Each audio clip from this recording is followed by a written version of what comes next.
Okay, so the more I stand on this stage of staffless practice, the more I hear the same names repeated over and over. And Travis is one of the names that keeps coming across my desk. And we have a lot of buddies in common, which means anybody who is as loved as you are, Travis, with the people who I love, it automatically makes you someone who I love. So I'm excited to get to know you. Please share with our audience, who are you, where are you, what do you do?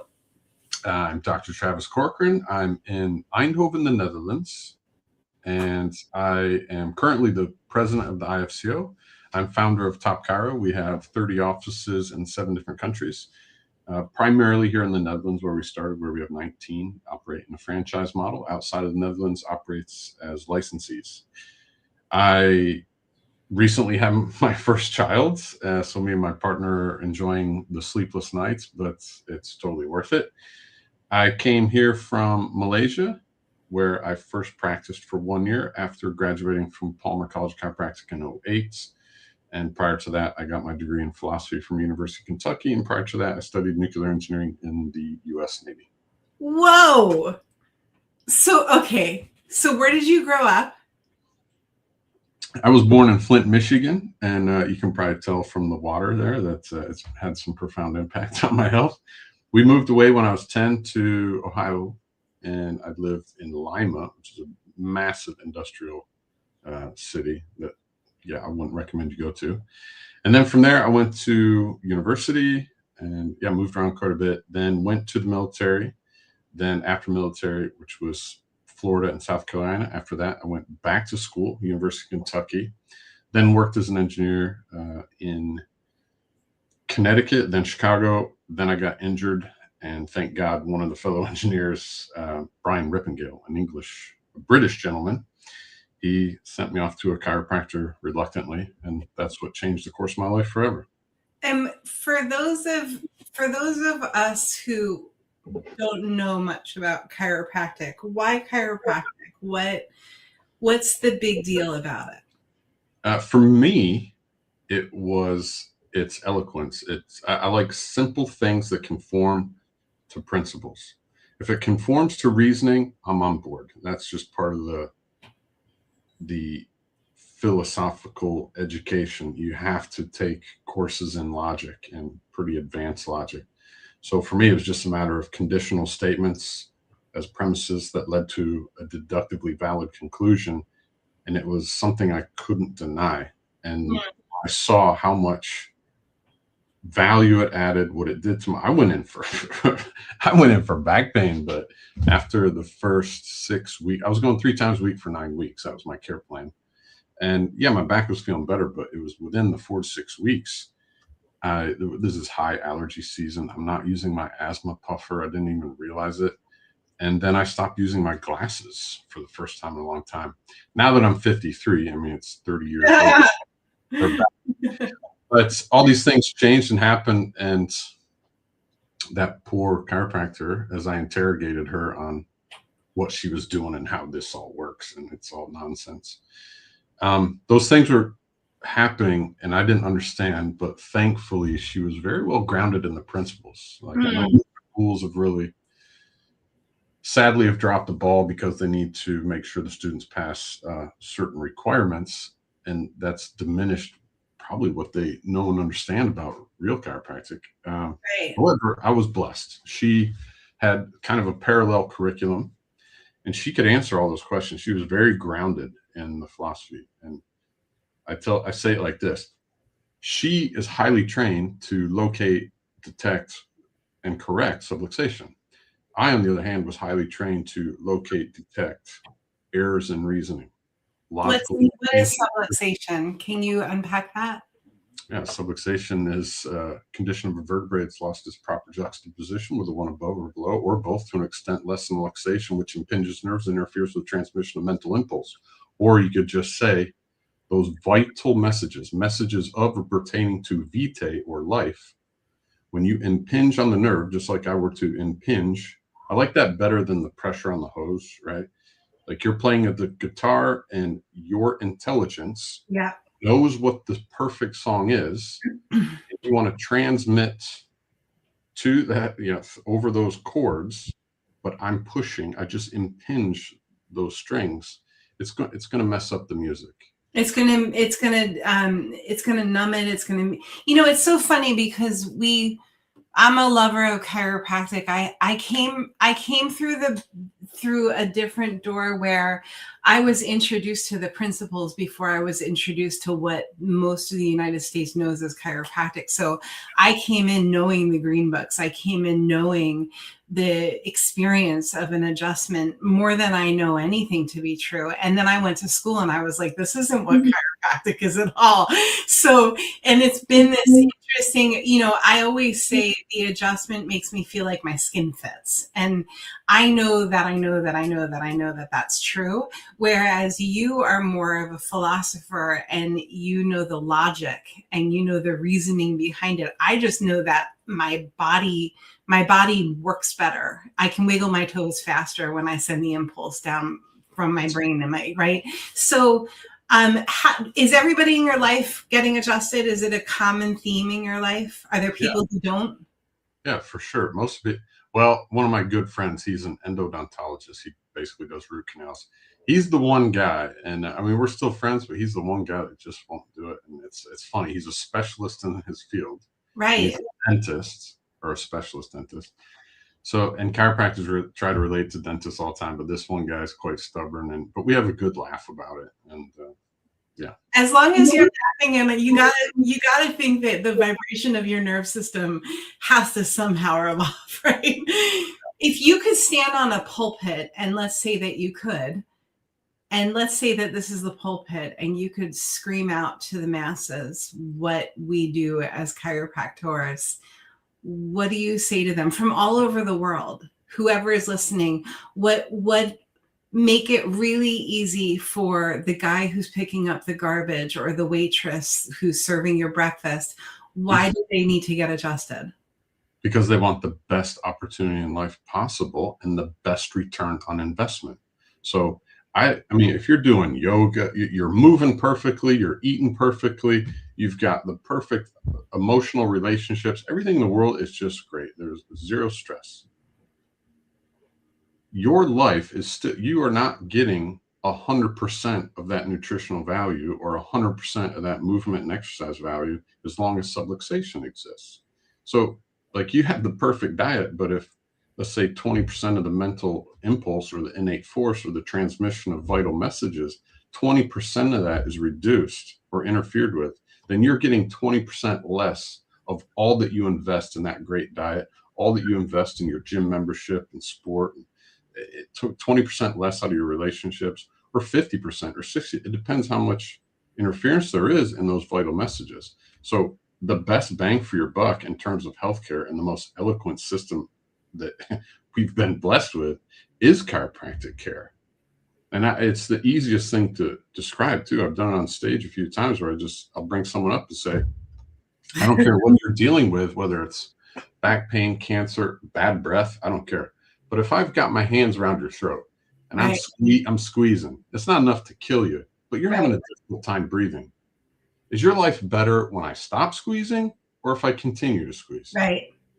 I don't care if you've got diabetes, headaches, migraines, back pain, sarcoma, bad body odor. Your life will be better when I stop choking you. And what do you say to somebody when they sit up after an adjustment and they say it still hurts right here? I say, yeah, that's what I expect. You've been dealing with this for a while. Or how about like, that sucks? I used to say that too, but I don't want to diminish their pain. I just want to give them hope. Absolutely. And when they ask too, like, when's this? I used to be real smart. Like, right. When's it going to get better? I said August 23rd at 3 p.m. I said it gets better when you heal. Because the truth is that we stop feeling when we're dead.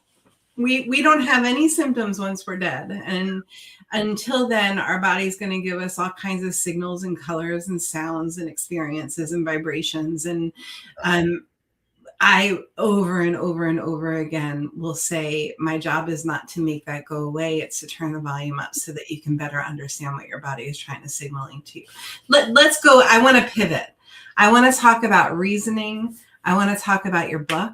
I want to know more about where it all came from, what it's all about. Give me the bird's eye view. Well, for the book, that it was published 22/02/2022, February 22nd. And it was just post pandemic time. Right. And that was a difficult time for a lot of people. It was, a lot of people were emotionally heated. So discussions were heated, and emotions took the front stage and reason took the backstage. I see that a lot in chiropractic. I see it in politics, education. Reason meaning logic. Yeah. Yeah. Logic. The definition of logic is systematic reasoning conducted according to strict principles.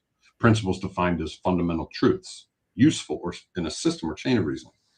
So I realized like having these emotional discussions can be draining, and it often doesn't produce any significant or constructive change in the way people look at things. And I realized that if you could just for a moment set the emotions aside, and we were both knew how logic operates, how our minds would operate when we actively engage them instead of always being reactive. Like if we engage the mind to be active instead of sitting back reacting to everything, which is automatic response, that conversations and discussions would be far more productive for both parties. And then instead of having this discussion, I just thought I'd write a book that explains why, like what the benefits would be if you were to better understand how the mind acquires knowledge, processes understanding, and then expresses it with rhetoric or wisdom.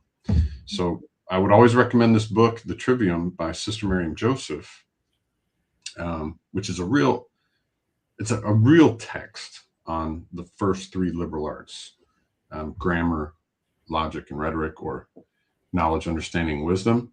But no one would take that book up because it never says, what's in it for me? Why would I study this? It just reads like a school text. So I basically wrote my book as a way to hopefully inspire people to take an interest in this so that they see this is how it would impact your life. And I discussed it briefly towards the end. Here are the 5 areas of your life, just at random. 5 areas of your life that would be improved by practicing these the first 3 of the 7 classical liberal arts. And at the beginning, I just set out like kind of some of the enemies of reasoning, critical thought. That's critical thought. And today I looked at it like it's been murdered. So if you look at a murder case, I want to know who has means, opportunity, right? Like you look at it like a detective. And so that's how, and I put forth a few suspects, big media, big tech, like legacy academia, legacy media. But I put together a few suspects and then show how they might be killing critical thought, which holds us back from really like connecting with one another, learning more, getting correct knowledge and a true understanding. And then what are the things we can do to nurture and cultivate those skills, knowledge, understanding, wisdom, so that we can better impact a couple different areas of our life. And the book's also filled with a lot of suggested reading if you want to go further into any of the topics discussed. You're offering a framework. And, when I was 19, I got sober. I followed the Grateful Dead around for a long time. And by the time I was 19, I couldn't speak in complete sentences. Okay. I was a mess. And I got sober and I went into the 12-step program and they taught me a framework. And they taught me how to look at my stuff, say I'm sorry, clean up my side of the street, hit my knees, stay connected, and rinse and repeat and rinse and repeat. And then I met my chiropractor and the rest was history. But I still use that framework. Like this, it's the language through which I speak. And it feels like my experience is a lot of people have lost their framework, or there's no framework. And that's what they're searching for. And whether they come to my office because their baby's not in the right position or whatever their reason is, right?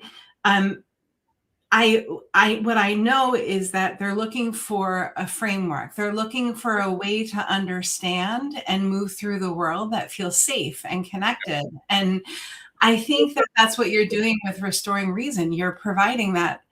And it could be it could be your framework. It could be reading one of Simon Senzon's books. It could be going to the endodontist that doesn't necessarily believe in chiropractic, but knows that he knows that he knows that when he's working on your mouth, his framework is trustworthy because he's the guy who does the thing. So can you talk to me about, let's say that you met a 29-year-old who just graduated chiropractic school or naturopathic school or whatever the case may be, and they are without a framework. And they're lost and they're throwing the noodles at the wall to see what's going to stick. What do you say to that person? First, I would tell them, get face down. Face down. Let me check you. I promote the trivium for a reason, because I think until you've cultivated your mind, you are not thinking for yourself. You are often pursuing goals that have been imposed upon you or that you suppose for yourself. And so it's really hard to, quote, be successful without, like you said, a framework. And the framework begins with your mind. If your mind is not under your control, the goals you're pursuing are likely not your own. Right. So, and then the first thing is stop making goals until you've defined your purpose. So that's something I do with a lot of the people that I coach and with a lot of my colleagues. We go through and it's real quick. I could even tell you how it's done. It's so simple, but you have to know your purpose. What is your purpose? Because without that, and you're setting goals, this is why I see so many people so miserable, and they want to be happy in practice, right? They love what they do. It's so great, but they're hitting goals that leave them empty because those goals aren't set with your purpose in mind. A purpose is what you fill. You are fulfilled when you're fulfilling your purpose. So when I'm deciding what goals I want to set, I go, well, if I achieve that, does it fulfill my purpose? If not, then that's not a goal I'm going to set.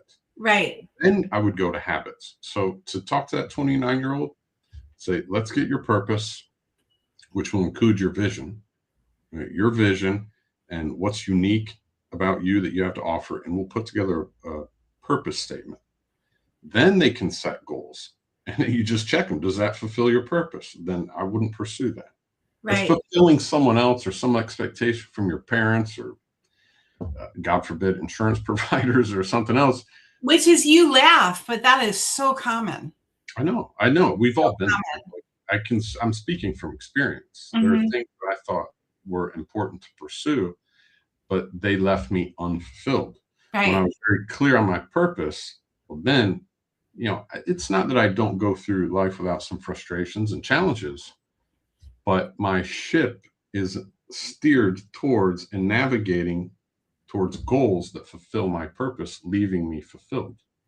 It's kind of like when my experience with Staffless practice has been interesting because I'm 26 years in practice, and I spent the majority of those years around chiropractors who were purpose-driven.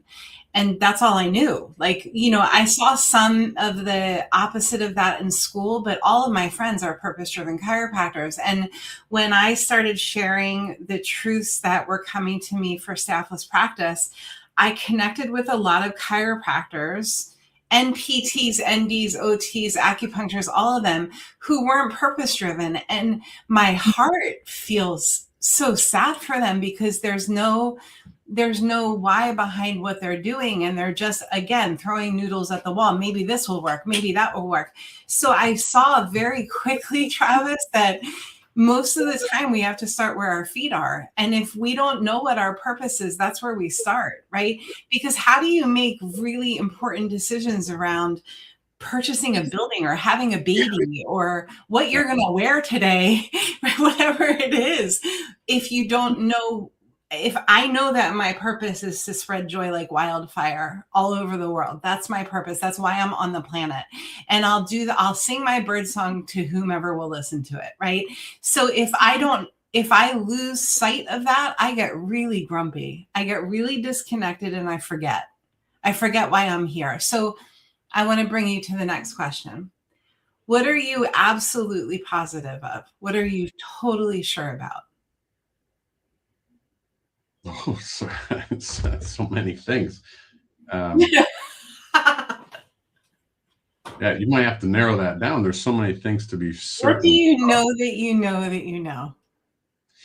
Well, I know that there is an intelligence or an order in the universe, that it operates and it's organized, and there are rules. There are universal laws, there are physical laws, and there are natural laws. Those are all different, but I know that for certain, that there is law.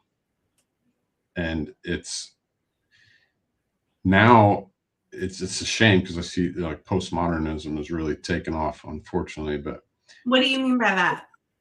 That things are all subjective. There is no objectivity. There's no such thing as truth, which that itself is a self-defeating statement. See, right? I hear you say that. It's the opposite of an axiom. An axiom is a self-evident statement, like the bachelor is single. Yeah, it's inherent in the thing. But when someone says there is no truth, well, okay, if that's true, then that statement is false. Things are true. You see what I mean? It is self-contradictory, right? And it's usually, sadly, it's mostly it's the people that really hippy dippy woo woo, which is great.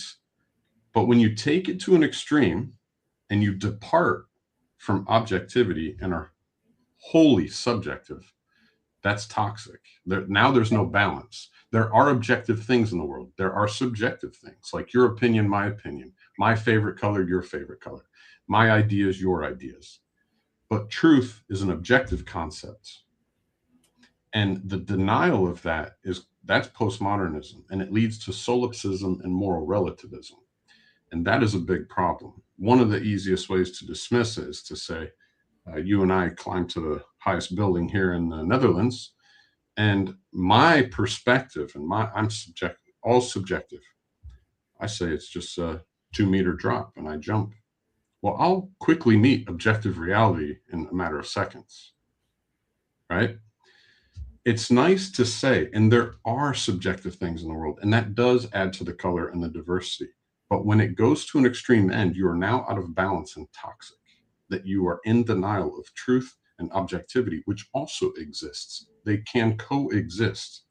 If you were purely objective, you would be like an android robot. That's not someone I want to hang out with. It's not a comfortable sit down at the bar with kind of person. And there's no joy, there's no love. But the subjective person is equally dangerous. Wait a second. The subjective person who doesn't know that they're subjective. Yeah, or the ones that deny it. Or they don't know. They don't know that they're subjective. And that is more common than not. So yeah. Can you say someone's listening to this podcast and they're like, I have no idea what the F they're talking about right now. Yeah. Bring that to the everyday conversation at the gym. Like, how does what you're saying right now relate to the practice owner who is trying to just make it good, make it right, serve more people in less time with more joy?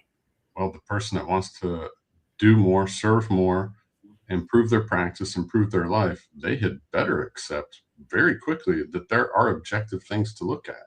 If I want to make changes in my business or practice or life, sadly, I don't have metrics on everything, but if I do, those are great indicators on places where I might want to look or change. Right. If I went from staff practice to a staffless practice, it'd be great to know what my revenue was, what my KPIs and all this, and to compare the two. And even if it didn't balance, this is where subjectivity is also great.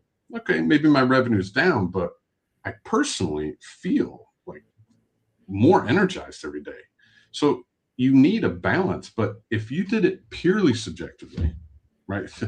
I just feel good giving all the care away for free. Okay, then Right. I'm in poverty in the street and poor. There must be a balance of both. That's what I would say to some 29-year-old or gym person or someone who wants to start their own practice. It's great that you want to pursue your passion, but it should be regulated according to some metrics or objectivity minimally, at the bare minimum, I would say, right? You cannot just wing it, right? If that were the case, then imagine you get on a plane. I like to travel. If I get on the plane, but the pilot's like, I'm just going to wing it. I'm just going to see, I'm going to fly it how I feel today. I'm not paying for that. Right. Right? It's nice if you're in a good mood, but you're not paying for a good mood. You're paying for precision. I want a professional. Now, subjectively, he's going to choose the fish over the chicken for his dinner. Okay, there's still subjectivity involved, but the professional part, like I want a professional pilot. Same with heart surgery, if God forbid I ever needed it. But I want a professional, not someone that's just like, hey, let's see how I'm feeling today. Kind of listen. What? I'll take a new surgeon, please. With 1 minute left, yeah. How can people get in touch with you? How can you support them? How can they learn more? Well, if they're students, I'm always available for chiropractic students. But I wish the best for all healthcare practitioners, especially in the natural realm. They can always reach me at travis@restoringreason.com, or they can reach me at tcthedc@gmail, or just reach out to me on Facebook Messenger. I respond if you're a student of chiropractic, I respond right away.